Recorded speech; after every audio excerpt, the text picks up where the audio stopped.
Hi dear friends, welcome to chalk board stories. അപ്പോൾ നമ്മുടെ mock test എല്ലാവർക്കും നന്നായിട്ട് ഇഷ്ടപ്പെടുന്നുണ്ട്. എല്ലാവരും പഠിച്ച കാര്യങ്ങളൊക്കെ റിവൈസ് ചെയ്യാൻ പറ്റുന്നുണ്ടെന്നൊക്കെ പറഞ്ഞ് ഒത്തിരി പേര് കമൻറ്റ് കാണുന്നുണ്ട്. സന്തോഷം. അപ്പോൾ ഇതേപോലെ തന്നെ നന്നായിട്ട് ഓരോ ടോപ്പിക്കും ഏതാണോ ആ ടോപ്പിക്ക് അത് നന്നായിട്ട് പഠിച്ചിട്ട് വേണം നിങ്ങൾ മോക്ക് ടെസ്റ്റ് ചെയ്യാനായിട്ട്. ഓക്കെ, അപ്പോൾ ഇന്നത്തെ ടോപ്പിക് എന്ന് പറയുന്നത് നമ്മുടെ ബയോളജിയിലെ നമ്മൾ വിറ്റാമിൻസ് കഴിഞ്ഞു. ഇനി അതേപോലെ ധാതുക്കൾ, അതിൽ തന്നെ ഉള്ളതാണ് ധാതുക്കളും അതേപോലെ പോഷക ഘടകങ്ങൾ എന്ന് പറയുന്നത്. ഇത്തിരി വലിയ യൂണിറ്റ് ആയിരുന്നു, അതുകൊണ്ട് അതിൽ തന്നെ ആ ഒരു ടോപ്പിക്കിനെ 3-4 മോക്ക് ടെസ്റ്റായിട്ട് ചെയ്യാനാണ് ഉദ്ദേശിക്കുന്നത്. അപ്പോൾ ഇത് ധാതുക്കളും പോഷക ഘടകങ്ങളും അവയുടെ ധർമ്മങ്ങളുമാണ് ഇന്ന് എടുത്തിരിക്കുന്നത്. 25 മാർക്കിനാണ് മോക്ക് ടെസ്റ്റ് വെച്ചിരിക്കുന്നത്. ഇനി അതിൽ ഹോർമോണുകളുണ്ട്, എൻസൈമുകളുണ്ട്. ഓക്കെ, ക്വസ്റ്റ്യനിലേക്ക് പോകാം നമുക്ക്.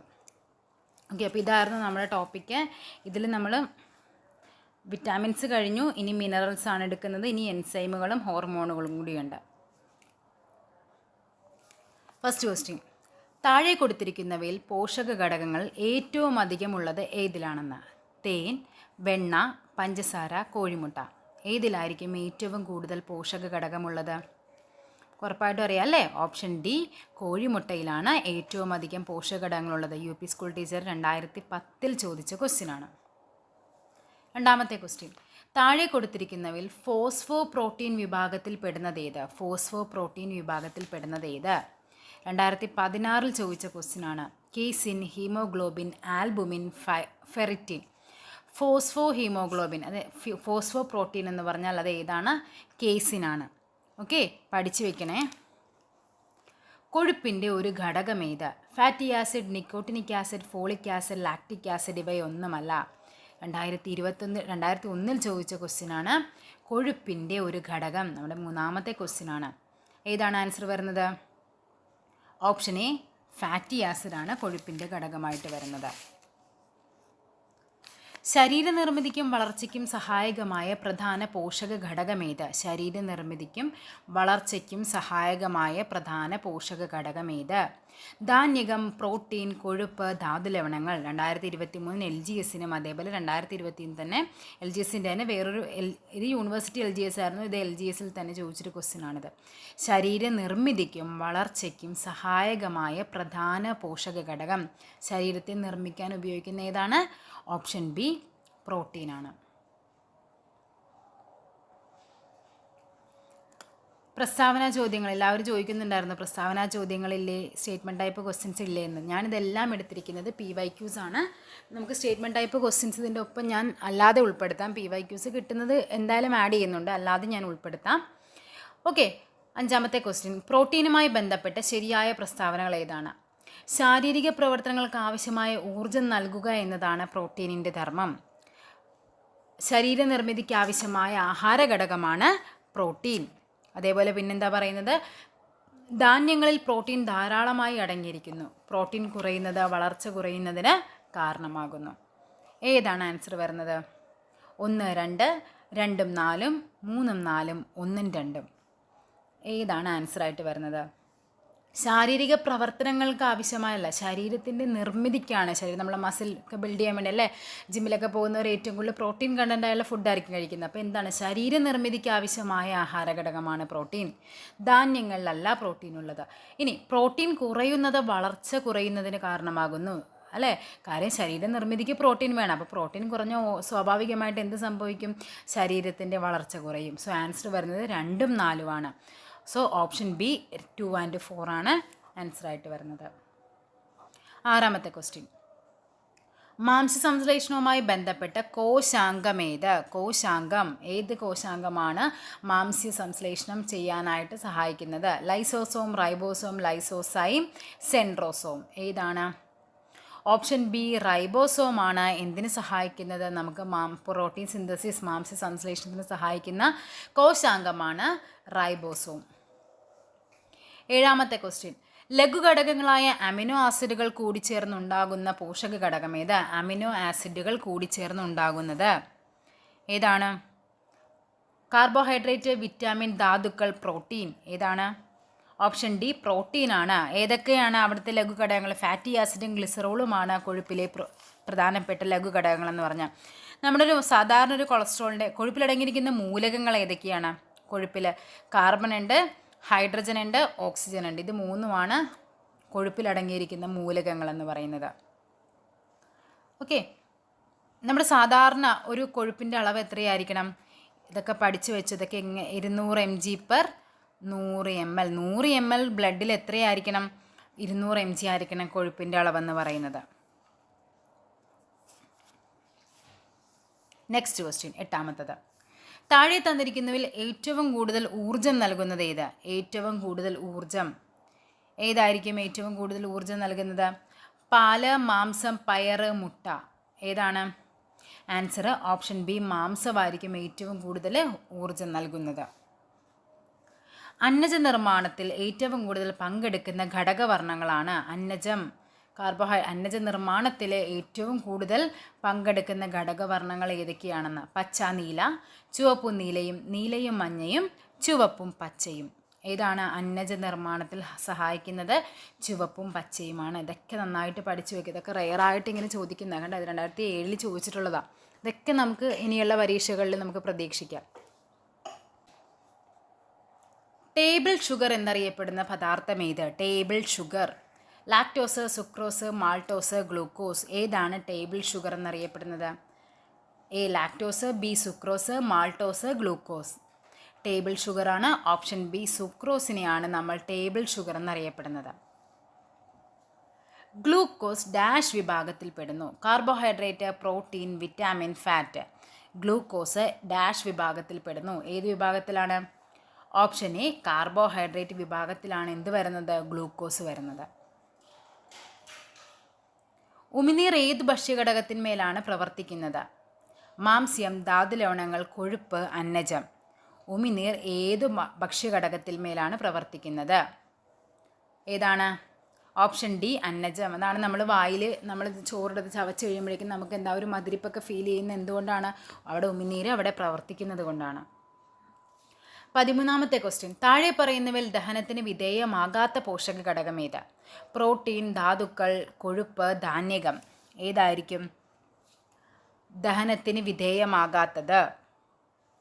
ദഹനത്തിന് വിധേയമാക്കാത്തത് നമ്മുടെ ധാതുക്കളാണ്. ഓപ്ഷൻ സി, ധാതുക്കളാണ് ദഹനത്തിന് വിധേയമാകാത്തത്. 14ാമത്തെ ക്വസ്റ്റ്യൻ. എല്ലുകളുടെയും പല്ലുകളുടെയും വളർച്ചയ്ക്ക് ആവശ്യമില്ലാത്ത ഘടകം ഏത്? ആവശ്യമില്ലാത്ത ഘടകമാണ് ചോദിച്ചിരിക്കുന്നത്. ഏതാണ്? ഏറ്റവും ലേറ്റസ്റ്റ് ആയിട്ട് ചോദിച്ചതാണ് ഇത്. ഈ എക്സാമിന് പോയി ഞാൻ തെറ്റിച്ച് വെച്ചതാണ്. കാര്യം നമുക്ക് പെട്ടെന്ന് എല്ലുകളുടെയും പല്ലുകളുടെയും വളർച്ചയ്ക്ക് ആവശ്യമില്ല എന്നുള്ളതല്ല. പെട്ടെന്ന് ക്വസ്റ്റ്യൻ കാണുമ്പോഴേക്കും ചാടി വീണ് ഞങ്ങൾ കാൽഷ്യം അടയാളപ്പെടുത്തി വെച്ചതാണ്. അപ്പോൾ ഏതാണ്? ആവശ്യമില്ലാത്ത ഘടകമാണ്. നമുക്ക് ഈ ക്വസ്റ്റ്യൻസ് ഇനിമുള്ള പരീക്ഷകളിൽ നമുക്ക് അതാണ് ഏറ്റവും കാര്യമായിട്ട് ആവശ്യമുള്ളത്, ആവശ്യമില്ലാത്തത്, ശരിയായത്, ശരിയല്ലാത്തത്, തെറ്റല്ലാത്ത പ്രസ്താവന, തെറ്റായ പ്രസ്താവന. ഇത് നമ്മൾ എന്താണ് ചോദിച്ചിരിക്കുന്നതെന്ന് വ്യക്തമായിട്ട് നമുക്കൊരു ഐഡിയ വേണം. ആ പരീക്ഷ പേപ്പറിൽ കിട്ടുമ്പോൾ ഓരോ ക്വസ്റ്റ്യൻ വായിക്കുമ്പോൾ ശരിയല്ലാത്തത്, തെറ്റായത് അതൊന്ന് അണ്ടർലൈൻ ചെയ്ത് വെച്ചിരിക്കുക. നമ്മൾ അവസാനം വരുമ്പോഴേക്കും കഴിഞ്ഞ എക്സാമിന് കുറേ എനിക്ക് നെഗറ്റീവ് അടിച്ചതിലുള്ള റീസൺ അതായിരുന്നു. നമ്മൾ ശരിയല്ലാത്ത പ്രസ്താവന എന്ന് കാണും. നമ്മളിപ്പോൾ വായിച്ച് ശരിയായതിന് ടിക്കറ്റ് വയ്ക്കും. ആ ടിക്ക് നോക്കി ഡയറക്റ്റ് ആൻസർ എഴുതി വെച്ചതാണ്. അപ്പോൾ നമ്മൾ ഇനി മുതലുള്ള സ്റ്റേറ്റ്മെൻറ്റ് ടൈപ്പ് ആണെങ്കിലും എന്തും ആയിക്കോട്ടെ, ഈ സ്റ്റേറ്റ്മെൻറ്റ് ടൈപ്പ് എന്ന് പറഞ്ഞാൽ നമ്മൾ ഈ പഠിക്കുന്ന ക്വസ്റ്റ്യൻസൊക്കെ തന്നെ ആയിരിക്കും ഈ സ്റ്റേറ്റ്മെൻറ്റ് ടൈപ്പായിട്ട് ചോദിക്കുന്നത്. നമ്മളിപ്പോൾ ഒരു 10 ക്വസ്റ്റ്യൻ പഠിച്ചു കഴിഞ്ഞാൽ ചിലപ്പോൾ അതിൽ ഒരു 5 ഒരു ടോപ്പിക്കിൽ നിന്ന് ഒരു 10 MCQ നമ്മൾ സിമ്പിളായിട്ടുള്ള ചെയ്ത് കഴിഞ്ഞാൽ ചിലപ്പോൾ അതിൽ തന്നെ ഒരു 5 ക്വസ്റ്റ്യൻ ആയിരിക്കാം നമുക്കത് സ്റ്റേറ്റ്മെൻറ്റ് ടൈപ്പായിട്ട് ഒറ്റ ക്വസ്റ്റ്യൻ ആയിട്ട് ചോദിക്കുന്നത്. അപ്പോൾ നിങ്ങളെല്ലാം എവിടെ നിന്ന് ഏതൊരു ടോപ്പിക്കിനെ ബേസ് ചെയ്ത് എവിടെ നിന്ന് ക്വസ്റ്റ്യൻ കിട്ടിയാലും അത് ചെയ്തൊന്ന് നന്നായിട്ട് പഠിക്കുക. ഓക്കെ, അപ്പോൾ ഇവിടെ എന്താണ്? ആവശ്യമല്ലാത്ത ഘടകമാണ് ചോദിച്ചിരിക്കുന്നത്. ആവശ്യമല്ലാത്ത ഘടകം ഏതാണ്? ഓപ്ഷൻ എ, ഇരുമ്പാണ് ആവശ്യമല്ലാത്ത ഘടകം. 15ാമത്തെ ക്വസ്റ്റ്യൻ. കാൽസ്യത്തിൻ്റെ അപര്യാപ്തത ശരീരത്തിൻ്റെ ഏതെല്ലാം പ്രവർത്തനങ്ങളെ ബാധിക്കുന്നു? രക്തം കട്ടപിടിക്കാൻ, പേശി പ്രവർത്തനം, എല്ലിൻ്റെയും പല്ലിൻ്റെയും ആരോഗ്യം, മേൽപ്പറഞ്ഞവയെല്ലാം. കാൽസ്യത്തിൻ്റെ അപര്യാപ്തത, കാൽസ്യം ശരീരത്തിൽ കുറഞ്ഞാൽ ഇവയെല്ലാം, അതായത് രക്തം കട്ടപിടിക്കുന്നതിന് ഒരു പ്രശ്നത്തെ ബാധിക്കും, നമ്മുടെ പേശി പ്രവർത്തനങ്ങളെ ബാധിക്കും, അതേപോലെ എല്ലിൻ്റെയും പല്ലിൻ്റെയും ആരോഗ്യത്തെയൊക്കെ ഇത് ബാധിക്കും കാൽസ്യം ശരീരത്തിൽ കുറഞ്ഞാൽ. ഗോയിറ്റർ എന്ന രോഗാവസ്ഥ ഏത് ധാതുവിൻ്റെ അഭാവം കൊണ്ടാണ് ഉണ്ടാകുന്നത്? ഗോയിറ്റർ ഏതുകൊണ്ടാണ്? അയഡിൻ, സിങ്ക്, സോഡിയം, ഇരുമ്പ്. ഏതിൻ്റെ അഭാവം മൂലമാണ് ഗോയിറ്റർ ഉണ്ടാകുന്നത്? Option A, iodine. താഴെ പറയുന്നവയിൽ അയഡിൻ്റെ അപര്യാപ്തത കൊണ്ടുണ്ടാകുന്ന രോഗങ്ങൾ ഏതെല്ലാം? ഗോയിറ്റർ, ക്രെറ്റിനിസം, ഹൈപ്പോതൈറോയിഡിസം, അതിൽ എ 1 മാത്രം, ബി 1ഉം 2ഉം, സി എന്ന് പറയുന്നത് 3 മാത്രം, ഡി എന്ന് പറയുന്നത് 1, 2, 3. ഗോയിറ്റർ അയഡിനാണ്. ക്രെറ്റിനിസം കുട്ടികളിൽ ഉണ്ടാകുന്ന അസുഖമാണ്. അതേപോലെ മിക്സഡിമ മുതിർന്നവരിൽ ഉണ്ടാകുന്ന അയഡിൻ്റെ കുറവ് മൂലം മുതിർന്നവരിൽ ഉണ്ടാകുന്നതാണ്. അതേപോലെ അയഡിൻ എന്ന് പറഞ്ഞാൽ തൈറോയിഡ്, അതുമായിട്ട് ബന്ധപ്പെട്ട അസുഖങ്ങളാണ്. ഹൈപ്പോ തൈറോയിഡിസം, ഇതെല്ലാം എന്താണ്? അയഡിൻ്റെ അപര്യാപ്തത മൂലം ഉണ്ടാകുന്ന രോഗങ്ങളാണ്. അപ്പോൾ ഇവിടെ ആൻസർ ചെയ്ത് വരും ഓപ്ഷൻ ഡി 1, 2, 3 വരും. 18ാമത്തെ ക്വസ്റ്റ്യൻ, അയഡിൻ്റെ അഭാവത്തിൽ തൈറോക്സിൻ്റെ ഉൽപ്പാദനം തടസ്സപ്പെടുന്നു. തൈറോക്സിൻ ഉൽപ്പാദിപ്പിക്കാനുള്ള ശ്രമം എന്ന നിലയിൽ തൈറോയ്ഡ് ഗ്രന്ഥി അമിതമായി വളരുന്നു. ഈ അവസ്ഥയാണ് hyperthyroidism, hypothyroidism, goitre, cretinism. അയഡിൻ്റെ അഭാവത്തിൽ നമ്മുടെ തൈറോക്സിൻ്റെ ഉൽപ്പാദനത്തെയാണത് ബാധിക്കുന്നത്. അതുമൂലം എന്ത് സംഭവിക്കുന്നുണ്ട്? തൈറോക്സിൻ്റെ ഉൽപ്പാദിപ്പിക്കാനുള്ള ശ്രമം എന്നാൽ തൈറോയ്ഡ് ഗ്രന്ഥി അമിതമായിട്ട് വളരുന്ന അസുഖമാണ് ഇത്. ഓപ്ഷൻ സി, ഗോയിറ്റർ എന്ന് പറയുന്നത്. കുട്ടികളുടെ രക്തത്തിലെ ഹീമോഗ്ലോബിൻ്റെ കുറവ് പരിഹരിക്കുന്നതിന് അവരുടെ ആഹാരത്തിൽ നിർബന്ധമായും ഉൾപ്പെടുത്തേണ്ട പോഷക ഘടകമാണ് കാൽഷ്യം, ഇരുമ്പ്, magnesium, sodium. Pre primary teacher 2022 ചോദിച്ച ക്വസ്റ്റ്യൻ ആണ്. ഏതാണ് കുട്ടികളുടെ രക്തത്തിലെ ഹീമോഗ്ലോബിനിൽ അടങ്ങിയിരിക്കുന്നത്? ഏതാണ്? ഇരുമ്പ്. സോ ഇരുമ്പ് അടങ്ങിയ ഭക്ഷണങ്ങളാണ് ഉൾപ്പെടുത്തേണ്ടത്. Option B ഇരുമ്പാണ്. പഴങ്ങൾ പഴുക്കാനായി പുകയിടുമ്പോൾ പുകയിലെ ഏത് ഘടകമാണ് പഴുക്കാൻ സഹായിക്കുന്നത്? Ethylene, ethephon, adenine, ethyne. LP school teacher 2017 ചോദിച്ച ക്വസ്റ്റ്യൻ ആണ്. പഴങ്ങൾ പഴുക്കാനായിട്ട് ഓപ്ഷൻ എ എഥിലിനാണ് നമ്മളെ സഹായിക്കുന്നത്. ഹരിതകത്തിൽ കാണുന്ന ലോഹം ഏത്? ഇരുമ്പ്, മഗ്നീഷ്യം, സിലിക്കൺ, ഇൽമനൈറ്റ്. ഹരിതകത്തിൽ കാണുന്ന ലോഹമാണ് ഏത്? ഓപ്ഷൻ ബി ഇരുമ്പ്. രാസസൂര്യൻ എന്നൊക്കെ അറിയപ്പെടുന്ന ഏതാണ്? മഗ്നീഷ്യമാണ്. രാസസൂര്യൻ.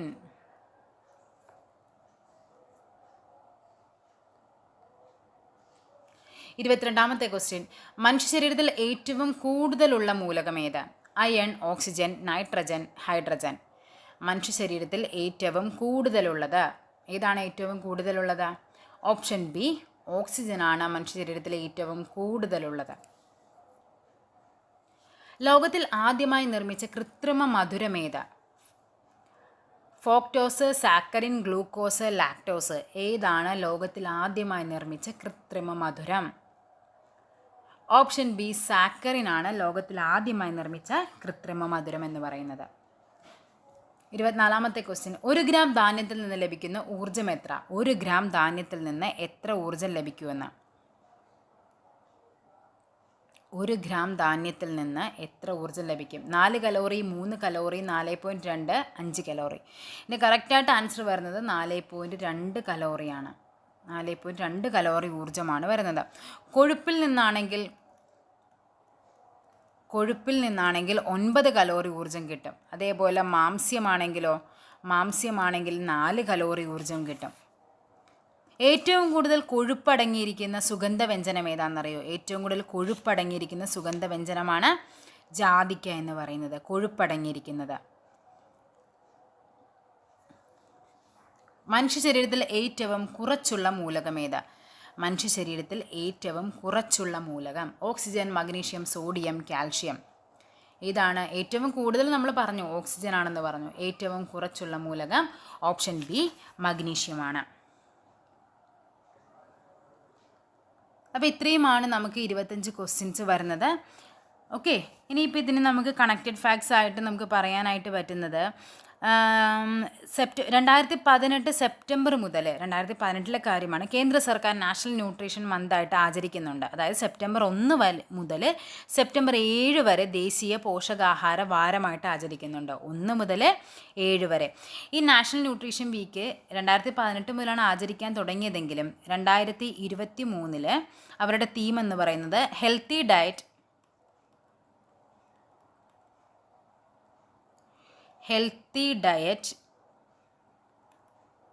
ഗോയിങ് അഫോർഡബിൾ ടു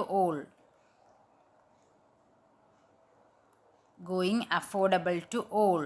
ഇതാണ് 2023 ദേശീയ പോഷകാഹാര വാരത്തിൻ്റെ തീം എന്ന് പറയുന്നത്. Healthy diet going affordable for all എന്നുള്ളത്. അതേപോലെ പ്രായപൂർത്തിയായ ഒരാളിന് ഏകദേശം ഒരു ദിവസം എത്ര ധാന്യകത്തിൻ്റെ ആവശ്യമാണുള്ളതെന്നറിയാമോ? എത്ര ധാന്യകം എന്ന് പറയുന്നത് 500 ഗ്രാം ആയിരിക്കണം. 500 ഗ്രാമെങ്കിലും ധാന്യകം നമുക്ക് ഒരാൾക്ക് പ്രായപൂർത്തിയായ ഒരാളുടെ ശരീരത്തിൽ വേണം. അതേപോലെ നമ്മുടെ ആഹാരത്തിൽ ഫുഡിൽ അന്നജത്തിൻ്റെ സാന്നിധ്യം അറിയാനുള്ളൊരു ടെസ്റ്റ് ഉണ്ട്. ഫുഡിൽ അന്നജത്തിൻ്റെ സാന്നിധ്യം അറിയാനുള്ള ടെസ്റ്റാണ് ഏത്? അയഡിൻ ടെസ്റ്റ് എന്ന് പറയുന്നത്. അയഡിൻ ടെസ്റ്റ് എന്ന് പറഞ്ഞാൽ ആഹാരത്തിൽ അന്നജത്തിൻ്റെ സാന്നിധ്യം അറിയാനുള്ളത്. അതേപോലെ ഈ അന്നജം അയഡിൽ ലയിക്കുമ്പോൾ അന്നജത്തിൻ്റെ സാന്നിധ്യം ഉണ്ടെങ്കിൽ എന്തായിട്ട് മാറും? കടും നീല നിറത്തിലായിട്ട് മാറും. അതേപോലെ ഈ അയഡിൻ ടെസ്റ്റ് പോലെ തന്നെ നമുക്ക് കൺഫ്യൂഷൻ വരുന്ന ഒന്നാണ് ബെനഡിക്ട് ടെസ്റ്റ് എന്ന് പറഞ്ഞാൽ. ബെനഡിക്ട് ടെസ്റ്റ് എന്താണ്? മൂത്രത്തിലെ ഗ്ലൂക്കോസിൻ്റെ സാന്നിധ്യം അറിയാനായിട്ട് ഉപയോഗിക്കുന്ന ടെസ്റ്റാണ് ഏത്? ബെനഡിക്ട് ടെസ്റ്റ് എന്ന് പറഞ്ഞാൽ. ഈ ബെനഡിക്ട് ടെസ്റ്റിൽ ഗ്ലൂക്കോസിൻ്റെ സാന്നിധ്യം ഉണ്ടെങ്കിൽ നമുക്ക് ലഭിക്കുന്നത് ബ്രിക്ക് റെഡ് ആയിരിക്കും. നമുക്ക് എന്താ ബ്രിക്ക് റെഡ്? ഈ ഇഷ്ടികയുടെ ഭയങ്കര ഇഷ്ടികയുടെ ഒരു ചുവപ്പ് കളറില്ലേ, ആ ഒരു കളറായിരിക്കും വരുന്നത്. മൂത്രത്തിൽ ഗ്ലൂക്കോസിൻ്റെ അളവാണെങ്കിൽ ബെനഡിക്ട് ടെസ്റ്റും, ആഹാരത്തിൽ അന്നജത്തിൻ്റെ സാന്നിധ്യമാണെങ്കിൽ അത് ഏതാണ്? അയഡിൻ ടെസ്റ്റുമാണ്. ഓക്കെ. അതേപോലെ ഏറ്റവും കൂടുതൽ മാംസ്യ സംരംഭകർ എന്നറിയപ്പെടുന്ന ഏതാ? മാംസ്യ സംരംഭകർ എന്നറിയപ്പെടുന്ന പയറുവർഗ്ഗമാണ്. ഏറ്റവും കൂടുതൽ മാംസ്യം അടങ്ങിയിരിക്കുന്ന സുഗന്ധവ്യഞ്ജനം ഏതാണ്? ഏറ്റവും അധികം മാംസ്യം അടങ്ങിയിരിക്കുന്നത്, കൊഴുപ്പടങ്ങിയിരിക്കുന്ന നമ്മൾ പറഞ്ഞു ജാതിക്കയിലാണെന്ന്. ഏറ്റവും അധികം മാംസം അടങ്ങിയിരിക്കുന്ന സുഗന്ധവ്യഞ്ജനം എന്ന് പറയുന്നത് നമ്മുടെ ഉലുവയാണ്. ഉലുവ. അതേപോലെ അപ്പോൾ ഏതൊക്കെയാണ്? ഉലുവ പറഞ്ഞു. ഉലുവ എന്ന് പറഞ്ഞാൽ ഏറ്റവും കൂടുതൽ മാംസ്യം അടങ്ങിയിരിക്കുന്നത്. ഇനി അതേപോലെ ജാതിക്ക എന്ന് പറഞ്ഞാൽ ഏറ്റവും കൂടുതൽ കൊഴുപ്പടങ്ങിയിരിക്കുന്നത്. ഓക്കെ. അപ്പോൾ ഇത്രയാണ് നമ്മുടെ 25 ക്വസ്റ്റ്യൻസും കുറച്ച് കണക്റ്റഡ് ആയിട്ടുള്ള കാര്യങ്ങളൂടി പറഞ്ഞിട്ടുണ്ട്. എപ്പോഴത്തെയും പോലെ നിങ്ങളുടെ മാർക്ക് എന്തായാലും കമൻറ്റ് ചെയ്യുക. എന്ത് സംശയം ഉണ്ടെങ്കിൽ നിങ്ങൾക്ക് എന്നോട് ചോദിക്കാം. എനിക്കറിയാവുന്നതാണെങ്കിൽ ഞാൻ പറഞ്ഞു തരാം, അല്ലെങ്കിൽ ഞാൻ ആരോടെങ്കിലും അന്വേഷിച്ചിട്ടാണെങ്കിലും ഞാൻ നിങ്ങളുടെ സംശയം തീർത്ത് തരാം. ഓക്കെ. അപ്പോൾ വീഡിയോ ഇഷ്ടപ്പെട്ടാൽ ലൈക്ക് ചെയ്യുക, കമൻറ്റ് ചെയ്യുക. അതേപോലെ നിങ്ങൾ LP UPക്ക് പഠിക്കുന്ന എല്ലാം നിങ്ങളുടെ ഫ്രണ്ട്സിലേക്കും കൂടി വീഡിയോ ഒന്ന് എത്തിച്ചു കൊടുക്കുക. താങ്ക്